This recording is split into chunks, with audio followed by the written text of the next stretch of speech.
क्या यह संसार एक अस्थायी भ्रम है या इसके पीछे कोई गहरी सच्चाई छिपी है? कौन है वह पुरुषोत्तम जो इस संपूर्ण सृष्टि से परे है और जिससे सब कुछ उत्पन्न होता है?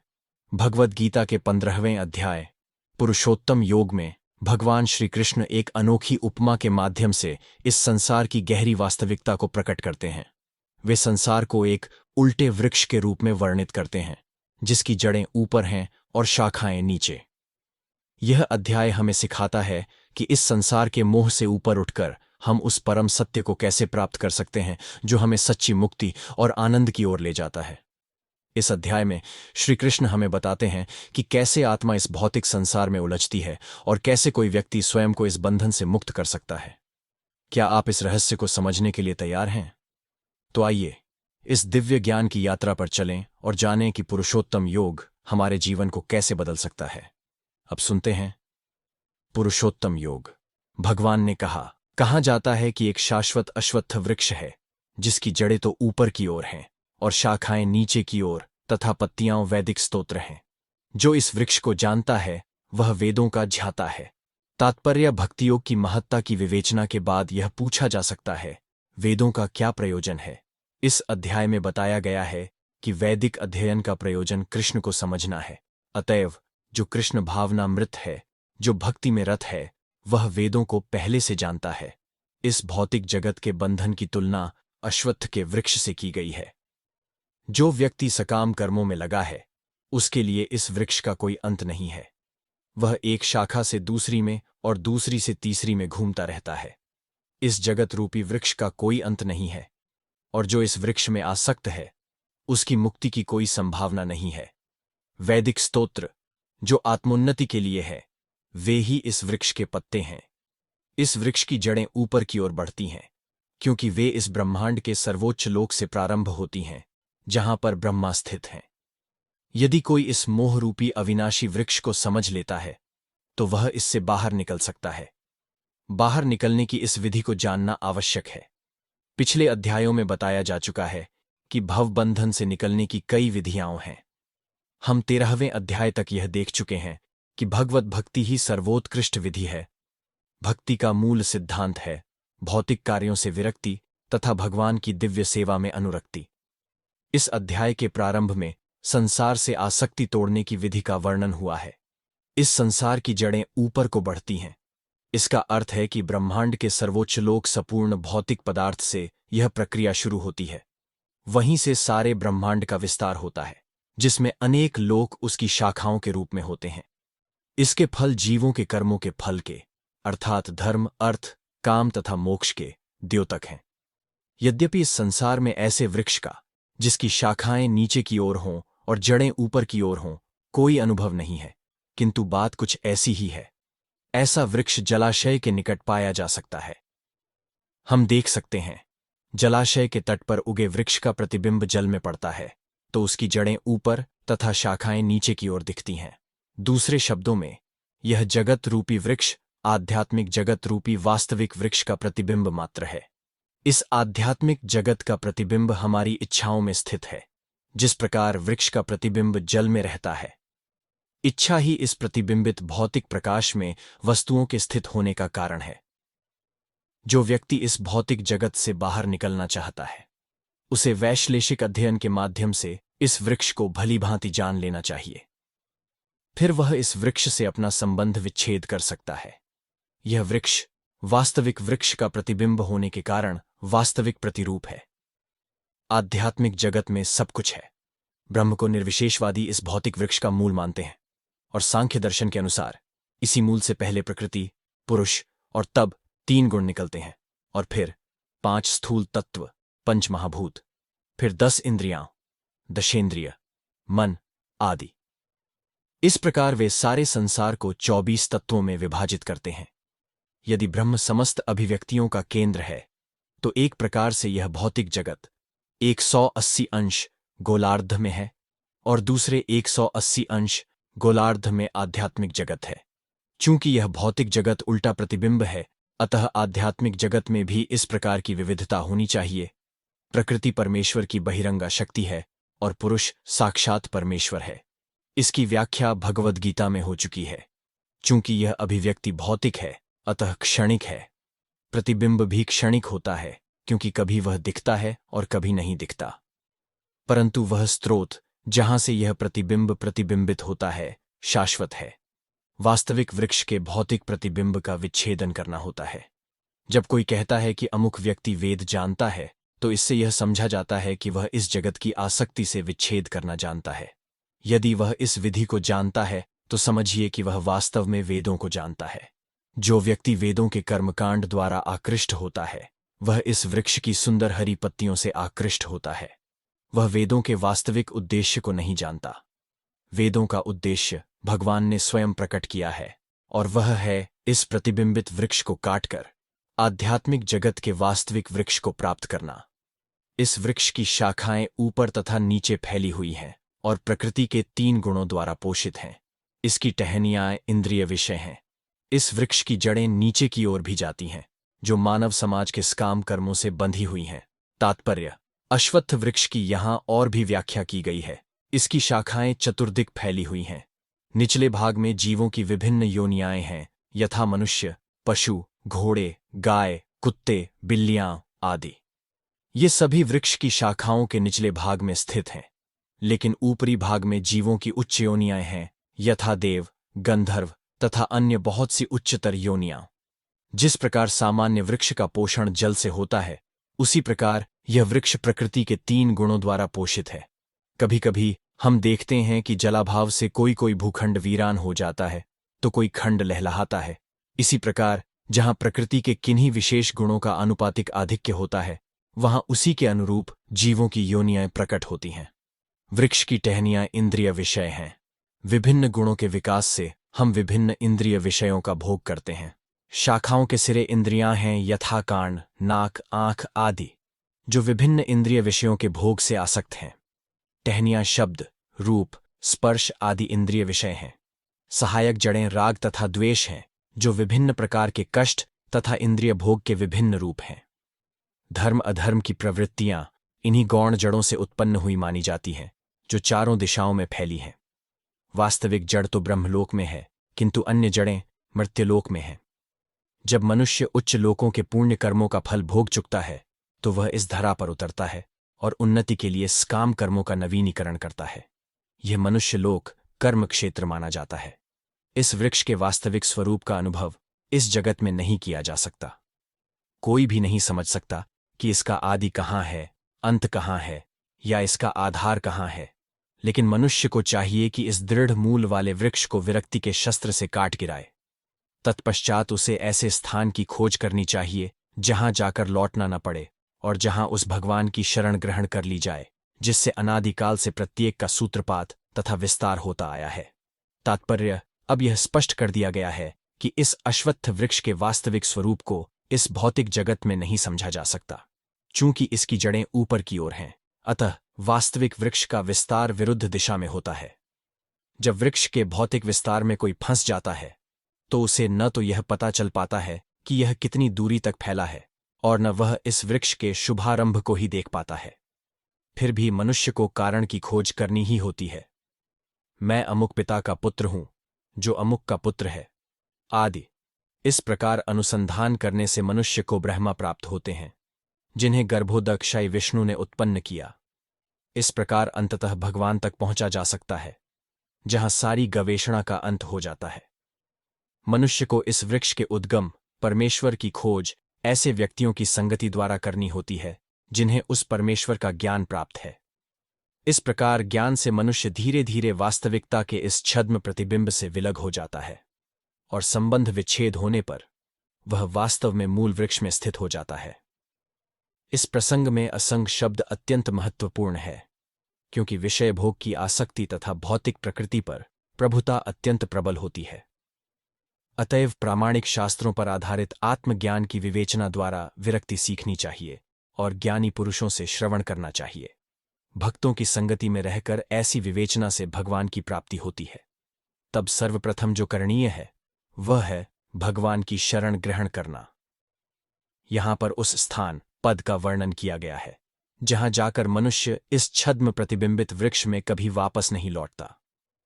भगवान कृष्ण वह आदि मूल हैं जहां से प्रत्येक वस्तु निकली है। उस भगवान का अनुग्रह प्राप्त करने के लिए केवल उनकी शरण ग्रहण करनी चाहिए, जो श्रवण, कीर्तन आदि द्वारा भक्ति करने के फलस्वरूप प्राप्त होती है। वे ही भौतिक जगत के विस्तार के कारण हैं। इसकी व्याख्या पहले ही स्वयं भगवान ने की है। अहम सर्वस्य प्रभाव, मैं प्रत्येक वस्तु का उद्गम हूं। अतएव इस भौतिक जीवन रूपी प्रबल अश्वत्थ के वृक्ष के बंधन से छूटने के लिए कृष्ण की शरण ग्रहण की जानी चाहिए।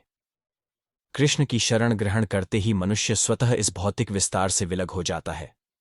जो झूठी प्रतिष्ठा, मोह तथा कुसंगति से मुक्त है, जो शाश्वत तत्व को समझते हैं, जिन्होंने भौतिक काम को नष्ट कर दिया है, जो सुख तथा दुख के द्वंद्व से मुक्त हैं और जो मोहरहित होकर परम पुरुष के शरणागत होना चाहते हैं, वे उस शाश्वत राज्य को प्राप्त होते हैं। तात्पर्य, यहां पर शरणागति का अत्यंत सुंदर वर्णन हुआ है। इसके लिए जिस प्रथम योग्यता की आवश्यकता है वह है मिथ्या अहंकार से मोहित न होना। चूंकि बद्ध जीव अपने को प्रकृति का स्वामी मानकर गर्वित रहता है, अतएव उसके लिए भगवान की शरण में जाना कठिन होता है। उसे वास्तविक ज्ञान के अनुशीलन द्वारा यह जानना चाहिए कि वह प्रकृति का स्वामी नहीं है, उसका स्वामी तो परमेश्वर है। जब मनुष्य अहंकार से उत्पन्न मोह से मुक्त हो जाता है, तभी शरणागति की प्रक्रिया प्रारंभ हो सकती है। जो व्यक्ति इस संसार में सदैव सम्मान की आशा रखता है, उसके लिए भगवान के शरणागत होना कठिन है। अहंकार तो मोह के कारण होता है, क्योंकि यद्यपि मनुष्य यहां आता है, कुछ काल तक रहता है और फिर चला जाता है, तो भी मूर्खतावश वह समझ बैठता है कि वही इस संसार का स्वामी है। इस तरह वह सारी परिस्थिति को जटिल बना देता है और सदैव कष्ट उठाता रहता है। सारा संसार इसी भ्रांत धारणा के अंतर्गत आगे बढ़ता है। लोग सोचते हैं कि यह भूमि या पृथ्वी मानव समाज की है, और उन्होंने भूमि का विभाजन इस मिथ्या धारणा से कर रखा है कि वे इसके स्वामी हैं। मनुष्य को इस भ्रम से मुक्त होना चाहिए कि मानव समाज ही इस जगत का स्वामी है। जब मनुष्य इस प्रकार की भ्रांत धारणा से मुक्त हो जाता है, तो वह पारिवारिक, सामाजिक तथा राष्ट्रीय स्नेह से उत्पन्न कुसंगतियों से मुक्त हो जाता है। ये त्रुटिपूर्ण संगतियां ही उसे संसार से बांधने वाली हैं। इस अवस्था के बाद उसे आध्यात्मिक ज्ञान विकसित करना होता है। उसे ऐसे ज्ञान का अनुशीलन करना होता है कि वास्तव में उसका क्या है और क्या नहीं है। और जब उसे वस्तुओं का सही सही ज्ञान हो जाता है, तो वह सुख दुख, हर्ष विषाद जैसे द्वंद्वों से मुक्त हो जाता है। वह ज्ञान से परिपूर्ण हो जाता है और तब भगवान का शरणागत बनना संभव हो पाता है। वह मेरा परम धाम न तो सूर्य या चंद्र के द्वारा प्रकाशित होता है और न अग्नि या बिजली से। जो लोग वहां पहुंच जाते हैं, वे इस भौतिक जगत में फिर से लौटकर नहीं आते। तात्पर्य, यहां आध्यात्मिक जगत अर्थात भगवान कृष्ण के धाम का वर्णन हुआ है, जिसे कृष्ण लोक या गोलोक वृंदावन कहा जाता है। चिन्मय आकाश में न तो सूर्य प्रकाश की आवश्यकता है, न चंद्र प्रकाश अथवा अग्नि या बिजली की, क्योंकि सारे लोक स्वयं प्रकाशित हैं। इस ब्रह्मांड में केवल एक लोक, सूर्य, ऐसा है जो स्वयं प्रकाशित है, लेकिन आध्यात्मिक आकाश में सभी लोक स्वयं प्रकाशित हैं। उन समस्त लोकों के, जिन्हें वैकुंठ कहा जाता है। चमचमाते तेज से चमकीला आकाश बनता है, जिसे ब्रह्मज्योति कहते हैं। वस्तुतः यह तेज कृष्णलोक, गोलोक वृंदावन से निकलता है। इस तेज का एक अंश महत् तत्व अर्थात भौतिक जगत से आच्छादित रहता है। इसके अतिरिक्त ज्योतिर्मय आकाश का अधिकांश भाग तो आध्यात्मिक लोकों से पूर्ण है, जिन्हें वैकुंठ कहा जाता है और जिनमें से गोलोक वृंदावन प्रमुख है। जब तक जीव इस अंधकारमय जगत में रहता है, तब तक वह बद्ध अवस्था में होता है। लेकिन ज्यों ही वह इस भौतिक जगत रूपी मिथ्या विकृत वृक्ष को काटकर आध्यात्मिक आकाश में पहुंचता है, त्यों ही वह मुक्त हो जाता है। तब वह यहां वापस नहीं आता। इस बद्ध जीवन में जीव अपने को भौतिक जगत का स्वामी मानता है, लेकिन अपनी मुक्त अवस्था में वह आध्यात्मिक राज्य में प्रवेश करता है और परमेश्वर का पार्षद बन जाता है।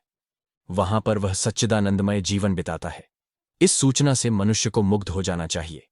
उसे उस शाश्वत जगत में ले जाए जाने की इच्छा करनी चाहिए और सच्चाई के इस मिथ्या प्रतिबिंब से अपने आप को विलग कर देना चाहिए। जो इस संसार से अत्यधिक आसक्त है, उसके लिए इस आसक्ति का छेदन करना दुष्कर होता है। लेकिन यदि वह कृष्ण भावनामृत को ग्रहण कर ले, तो उसे क्रमशः छूट जाने की संभावना है। उसे ऐसे भक्तों की संगति करनी चाहिए जो कृष्ण भावना भावित होते हैं। उसे ऐसा समाज खोजना चाहिए जो कृष्ण भावनामृत के प्रति समर्पित हो और उसे भक्ति करनी सीखनी चाहिए। इस प्रकार वह संसार के प्रति अपनी आसक्ति विच्छेद कर सकता है। यदि कोई चाहे कि केसरिया वस्त्र पहनने से भौतिक जगत का आकर्षण से विच्छेद हो जाएगा, तो ऐसा संभव नहीं है। उसे भगवत भक्ति के प्रति आसक्त होना पड़ेगा। अतएव मनुष्य को चाहिए कि गंभीरतापूर्वक समझे कि 12वें अध्याय में भक्ति का जैसा वर्णन है, वही वास्तविक वृक्ष की इस मिथ्या अभिव्यक्ति से बाहर निकलने का एकमात्र साधन है। 14वें अध्याय में बताया गया है कि भौतिक प्रकृति द्वारा सारी विधियां दूषित हो जाती हैं। केवल भक्ति ही शुद्ध रूप से दिव्य है। यहां परमम मम शब्द बहुत महत्वपूर्ण है। वास्तव में जगत का कोना कोना भगवान की संपत्ति है, परंतु दिव्य जगत परम है और 6 ऐश्वर्यों से पूर्ण है। कठोपनिषद में भी इसकी पुष्टि की गई है कि दिव्य जगत में सूर्य प्रकाश, चंद्र प्रकाश या तारागण की कोई आवश्यकता नहीं है। न तत्र सूर्यो भाति न चंद्र तारकम, क्योंकि समस्त आध्यात्मिक आकाश भगवान की आंतरिक शक्ति से प्रकाशमान है। उस परम धाम तक केवल शरणागति से ही पहुंचा जा सकता है, अन्य किसी साधन से नहीं। इस बद्ध जगत में सारे जीव मेरे शाश्वत अंश हैं। बद्ध जीवन के कारण वे 6 इंद्रियों के घोर संघर्ष कर रहे हैं, जिसमें मन भी सम्मिलित है। तात्पर्य: इस श्लोक में जीव का स्वरूप स्पष्ट है। जीव परमेश्वर का सनातन रूप से सूक्ष्म अंश है।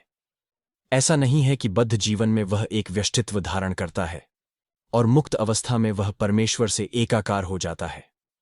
वह सनातन का अंश रूप है। यहां पर स्पष्टतः सनातन कहा गया है। वेद वचन के अनुसार परमेश्वर अपने आप को असंख्य रूपों में प्रकट करके विस्तार करते हैं, जिनमें से व्यक्तिगत विस्तार विष्णु तत्व कहलाते हैं और गौण विस्तार जीव कहलाते हैं। दूसरे शब्दों में विष्णु तत्व निजी विस्तार स्वांश हैं और जीव विभिन्नांश पृथकीकृत अंश हैं।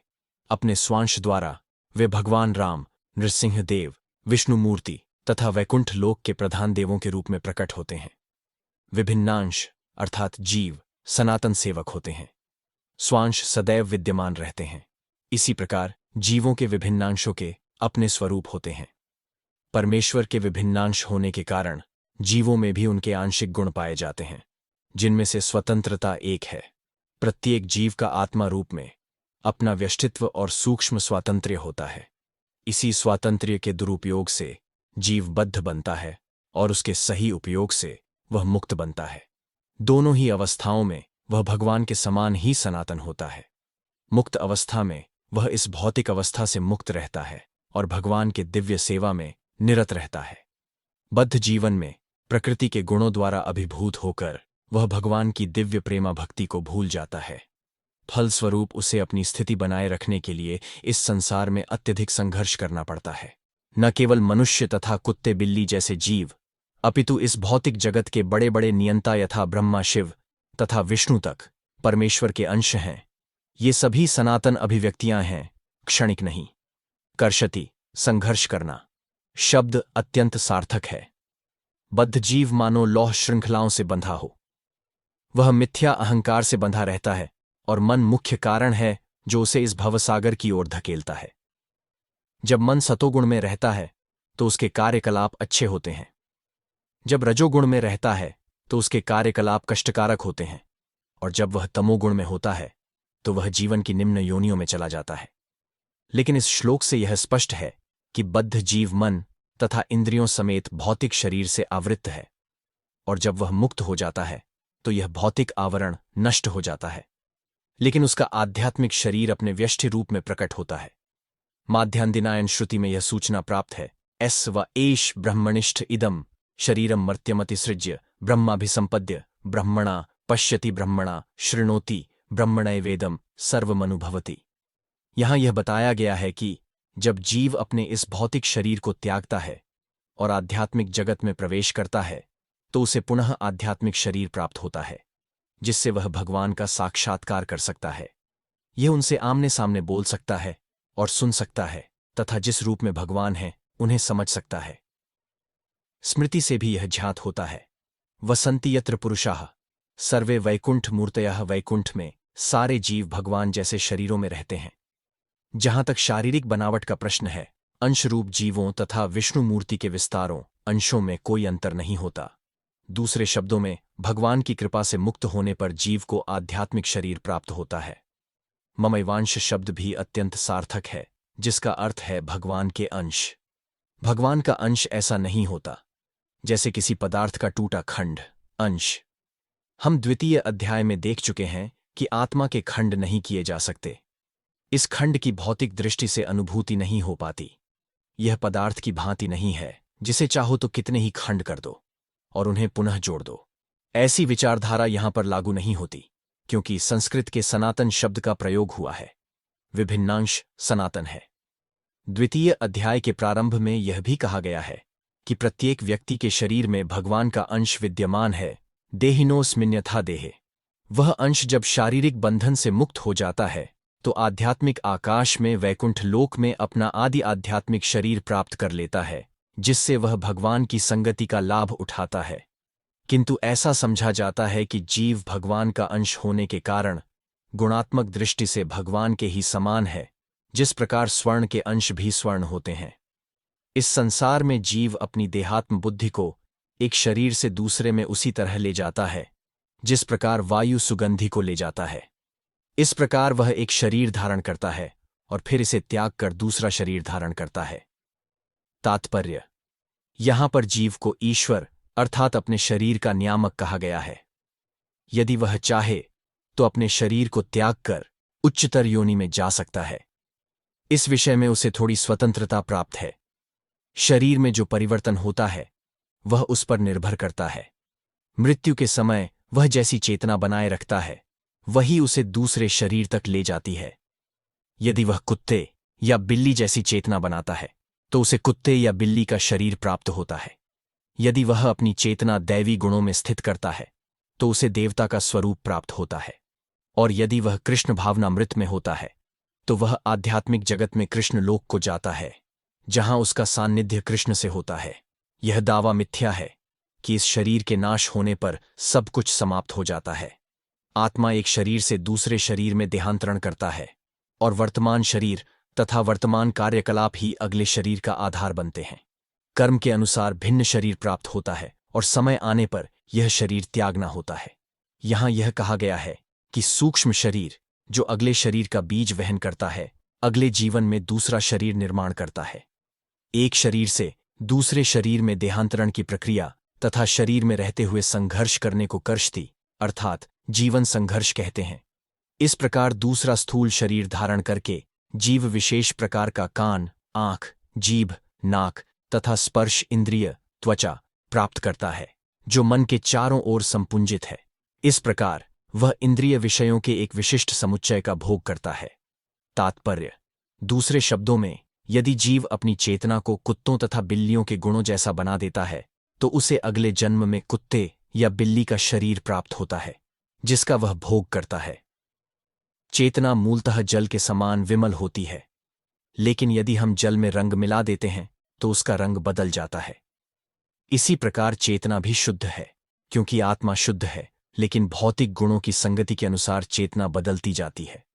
वास्तविक चेतना तो कृष्ण भावनामृत है, अतः जब कोई कृष्ण भावनामृत में स्थित होता है तो वह शुद्धतर जीवन बिताता है। लेकिन यदि उसकी चेतना किसी भौतिक प्रवृत्ति से मिश्रित हो जाती है तो अगले जीवन में उसे वैसा ही शरीर मिलता है।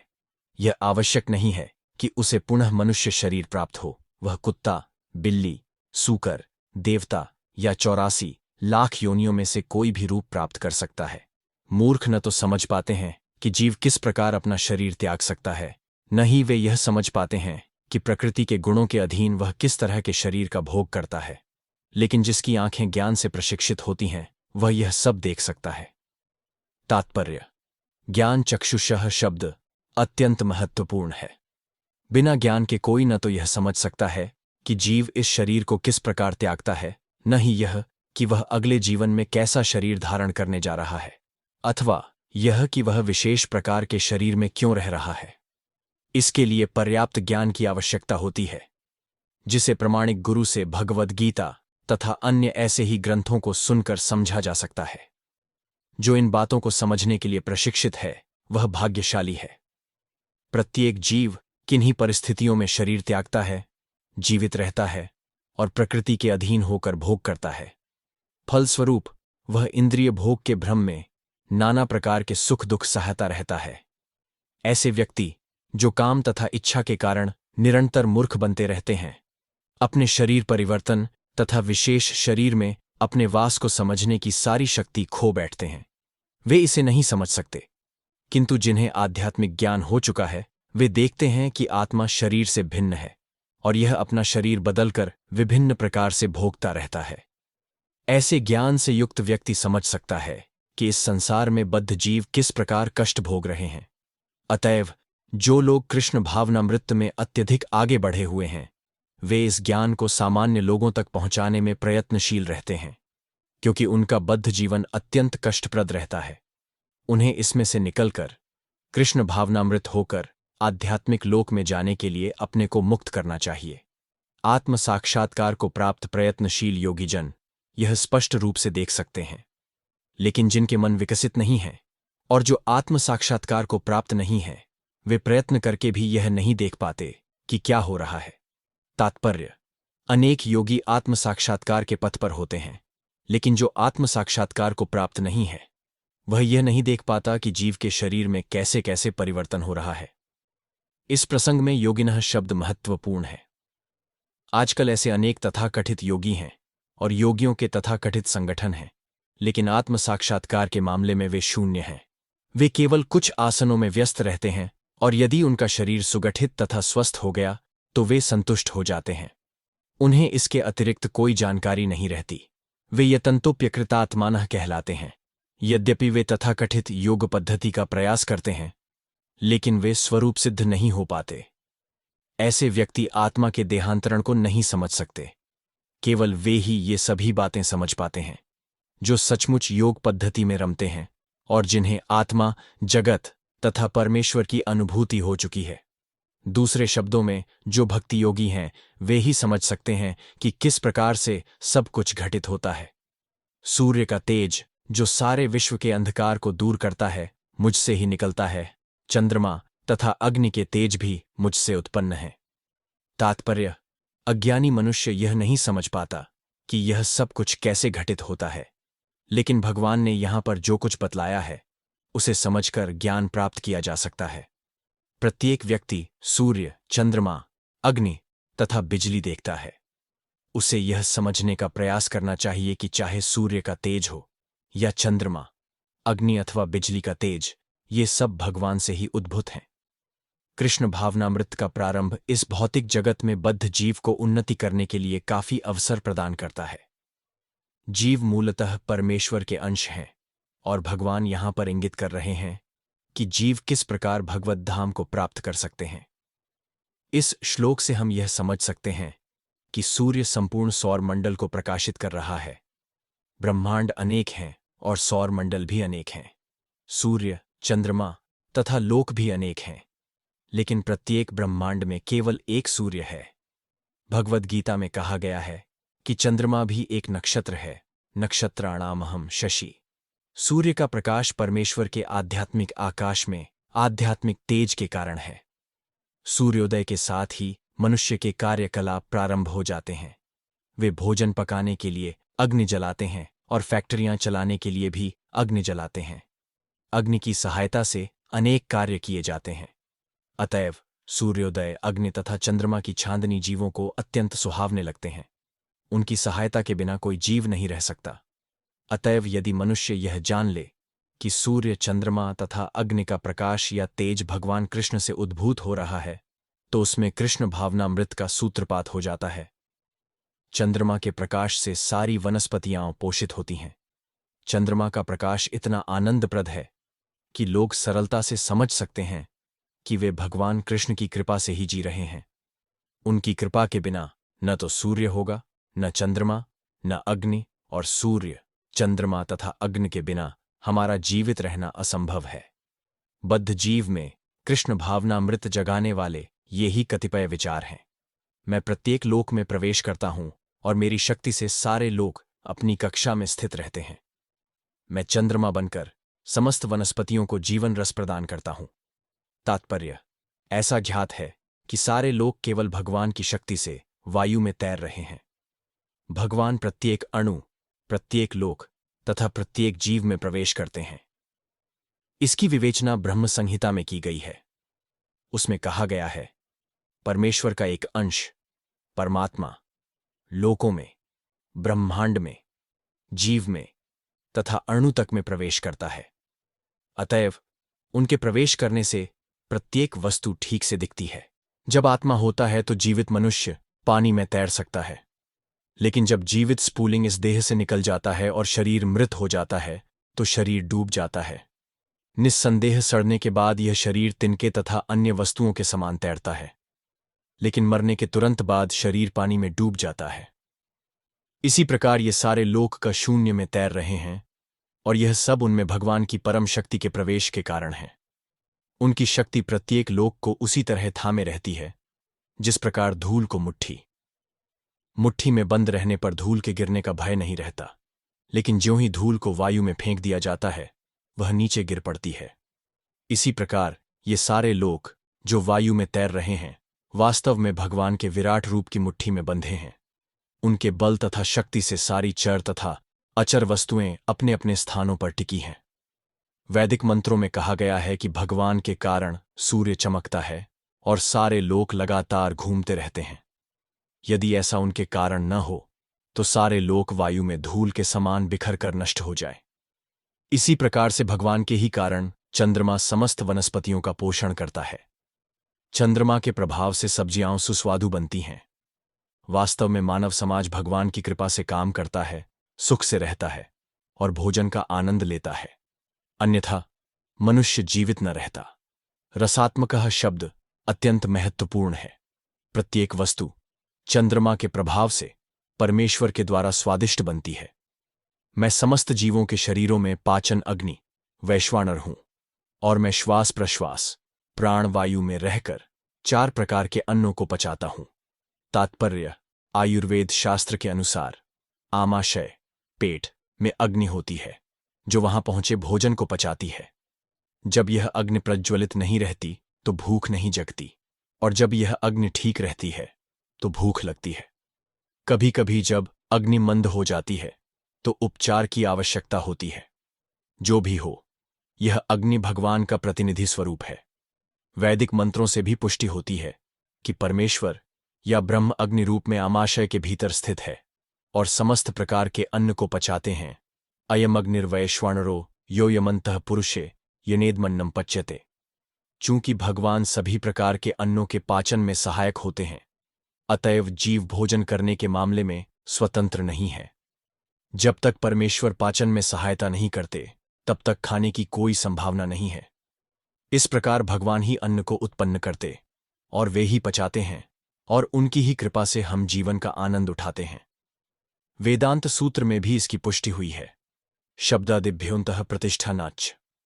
भगवान शब्द के भीतर, शरीर के भीतर, वायु के भीतर तथा यहां तक कि पाचन शक्ति के रूप में आमाशय में भी उपस्थित हैं। अन्न 4 प्रकार का होता है। कुछ निगले जाते हैं, पेय, कुछ चबाए जाते हैं, भोज्य, कुछ चाटे जाते हैं, लेह्य, तथा कुछ चूसे जाते हैं, चोष्य। भगवान सभी प्रकार के अन्नों की पाचक शक्ति है। मैं प्रत्येक जीव के हृदय में आसीन हूं और मुझसे ही स्मृति, ज्ञान तथा विस्मृति होती है। मैं ही वेदों के द्वारा जानने योग्य हूं। निस्संदेह मैं वेदांत का संकलन करता तथा समस्त वेदों का जानने वाला हूं।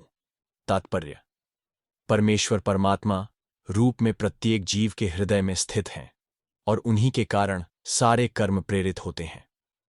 जीव अपने विगत जीवन की सारी बातें भूल जाता है, लेकिन उसे परमेश्वर के निर्देशानुसार कार्य करना होता है जो उसके सारे कर्मों के साक्षी है। अतएव वह अपने विगत कर्मों के अनुसार कार्य करना प्रारंभ करता है। इसके लिए आवश्यक ज्ञान तथा स्मृति उसे प्रदान की जाती है, लेकिन वह विगत जीवन के विषय में भूलता रहता है।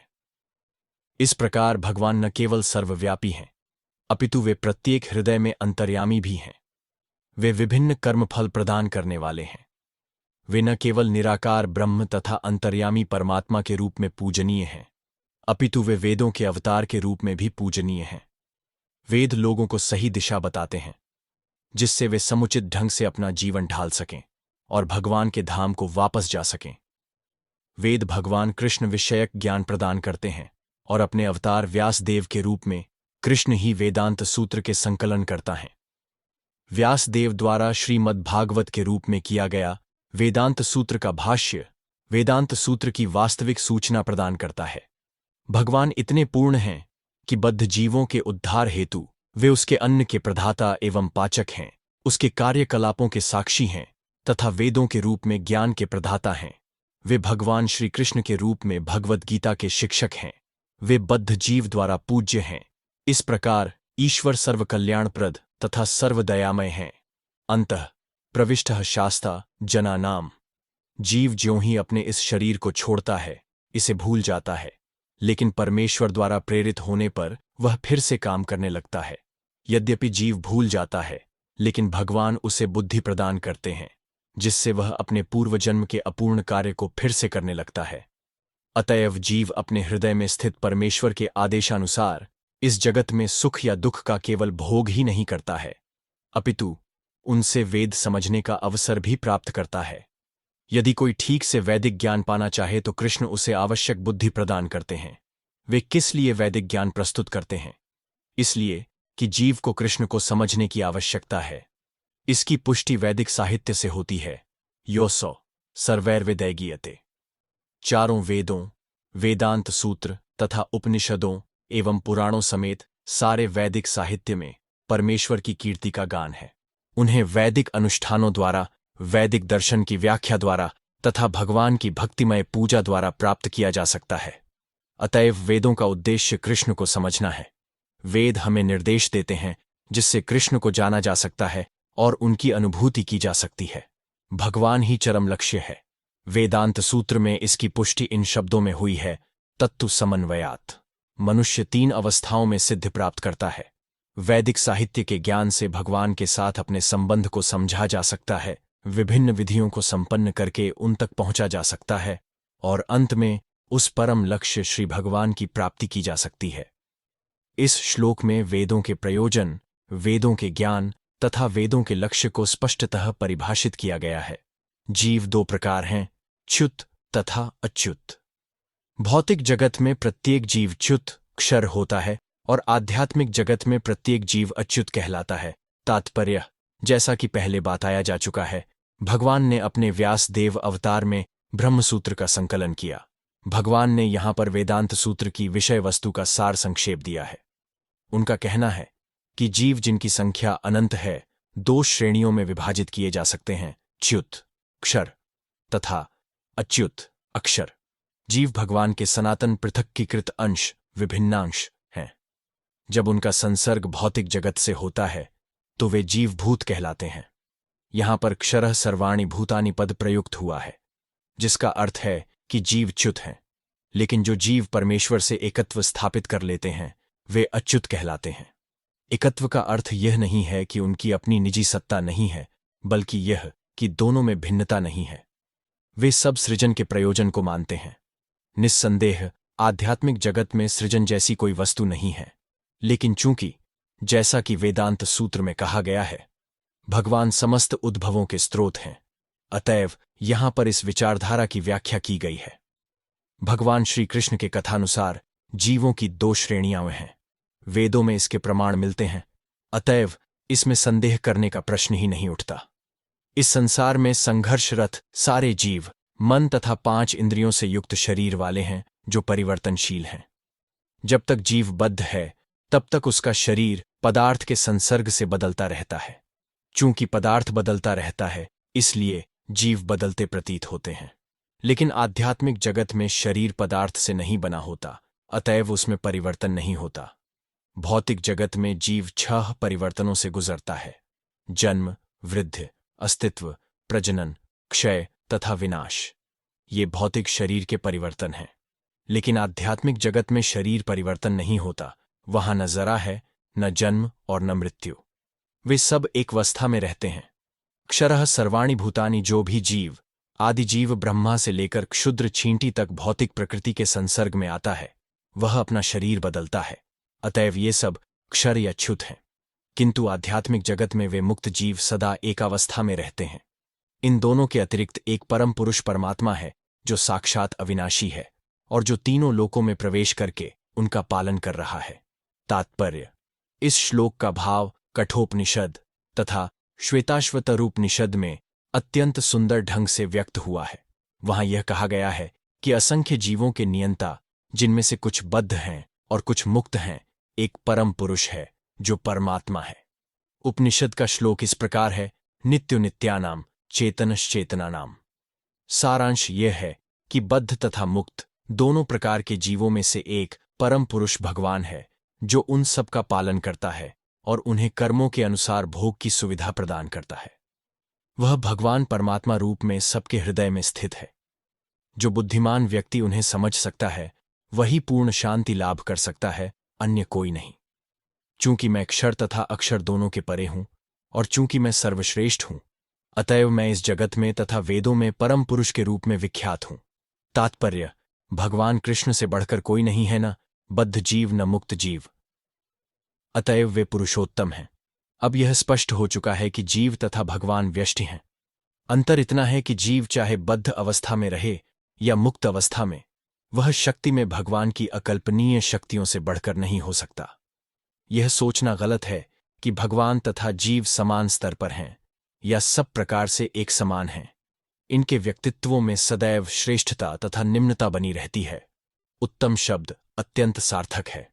भगवान से बढ़कर कोई नहीं है। लोके शब्द पौरुष आगम स्मृति शास्त्र में के लिए आया है। जैसा कि निरुक्ति कोश में पुष्टि की गई है, लोक्यते वेदार्थो नेन, वेदों के प्रयोजन स्मृति शास्त्रों में विवेचित है। भगवान के अंतर्यामी परमात्मा स्वरूप का भी वेदों में वर्णन हुआ है। निम्नलिखित श्लोक वेदों में आया है: तावदेश संप्रसादोस्माच्छरीरात् स्मुत्थाय परम ज्योतिरूपम संपद्य स्वेन रूपेणाभिनिष्पद्यते स उत्तमः पुरुषः। शरीर से निकलकर परम आत्मा का प्रवेश निराकार ब्रह्म ज्योति में होता है, तब वे अपने इस आध्यात्मिक स्वरूप में बने रहते हैं। यह परम आत्मा ही परम पुरुष कहलाता है।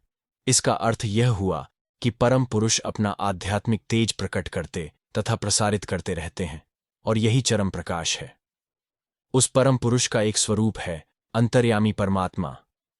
भगवान सत्यवती तथा पराशर के पुत्र रूप में अवतार ग्रहण कर व्यासदेव के रूप में वैदिक ज्ञान की व्याख्या करते हैं। जो कोई भी मुझे संशय रहित होकर पुरुषोत्तम भगवान के रूप में जानता है, वह सब कुछ जानता है। अतएव हे भरतपुत्र, वह व्यक्ति मेरी पूर्ण भक्ति में रत होता है। तात्पर्य: जीव तथा भगवान की स्वाभाविक स्थिति के विषय में अनेक दार्शनिक ऊहापोह करते हैं। इस श्लोक में भगवान स्पष्ट बताते हैं कि जो भगवान कृष्ण को परम पुरुष के रूप में जानता है, वह सारी वस्तुओं का ज्ञाता है। अपूर्ण ज्ञाता परम सत्य के विषय में केवल चिंतन करता जाता है, जबकि पूर्ण ज्ञाता समय का अपव्यय किए बिना सीधे कृष्ण भावनामृत में लग जाता है, अर्थात भगवान की भक्ति करने लगता है। संपूर्ण भगवद गीता में पग पग पर इस तथ्य पर बल दिया गया है। फिर भी भगवद गीता के ऐसे अनेक कट्टर भाष्यकार हैं जो परमेश्वर तथा जीव को एक ही मानते हैं। वैदिक ज्ञान श्रुति कहलाता है, जिसका अर्थ है श्रवण करके सीखना। वास्तव में वैदिक सूचना कृष्ण तथा उनके प्रतिनिधियों जैसे अधिकारियों से ग्रहण करनी चाहिए। यहां कृष्ण ने हर वस्तु का अंतर सुंदर ढंग से बताया है, अतएव इसी स्रोत से सुनना चाहिए। लेकिन केवल सूकरों की तरह सुनना पर्याप्त नहीं है।